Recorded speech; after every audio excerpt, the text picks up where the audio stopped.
What are your thoughts on Mike Mondo, and do you think WWE dropped the ball with him? Yes. And here's another thing. Mike Mondo took and bore up under and absorbed a tremendous amount of criticism from the Ring of Honor fans. When I brought him into Ring of Honor, it's Cornette's boy. He wouldn't be here if he's not good enough, whatever, because he had the WWF stink on him from the Spirit Squad debacle that pretty much buried all those guys, and Ziggler got out from under it, and he's buried for different reasons.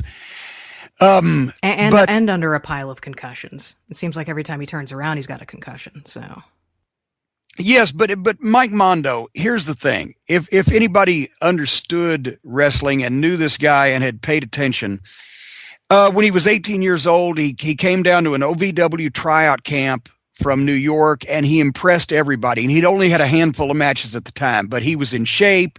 He tried hard. He was very pleasant to everyone. He was a natural in the ring as far as not only performing the moves and etc., but also he just had a presence and he had a personality.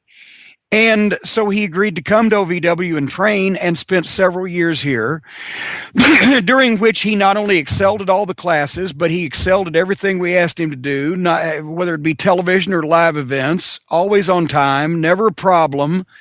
Got even so good that he became an assistant trainer when Rip Rogers or Nick Dinsmore or Danny Davis himself or whoever would have a class. Mike was the guy that was the assistant that was there to show people how to do things the right way, and got a lot of experience there. And he got a WWE developmental deal. And even though they gave him a gimmick that will forever live in infamy, he performed at a high level all over the world for about a year and a half against the biggest stars in the business, from Ric Flair on down. And as a result of that, by the time that I brought him into Ring of Honor, had been a pro for like 10 or 12 years, had been a trainer in one of the, actually after the WWF run, he came back to Louisville and OVW and served as a head trainer, and was one of the key parts of the wrestling training program there. And also started going to, and I'm sorry, I'm not Mike Mondo's agent, but people need to know the truth. And that's what we're about here, is truthiness.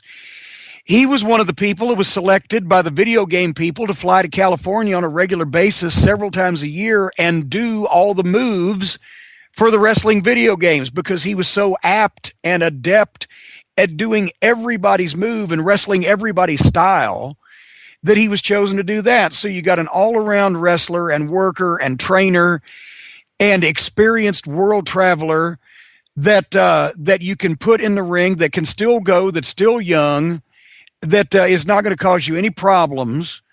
And he performs and he gives it his all, as was evidenced by the fact that he broke his ankle, for fuck's sake, on a Ring of Honor show, and still in the same match jumped off a 20-foot scaffolding, because that's what he had intended to do, to impress people that he should be on the show and that he was going to give everything he had. He had a number of great matches that got over, especially with the live crowd in Baltimore. And then he had that injury, and that derailed him, and he tried to come back from it too soon, and that derailed him. And he had to get away from pain medication, and he had to get his ankle well. And I think that someday, somewhere in some major organization, because he's still young, the guy deserves another run. The ball was dropped on him definitely, and reasons like I just gave are reasons why the people want to employ a guy like Mike Mondo. And that's another one of those things that some fans who think they're experts don't know enough about.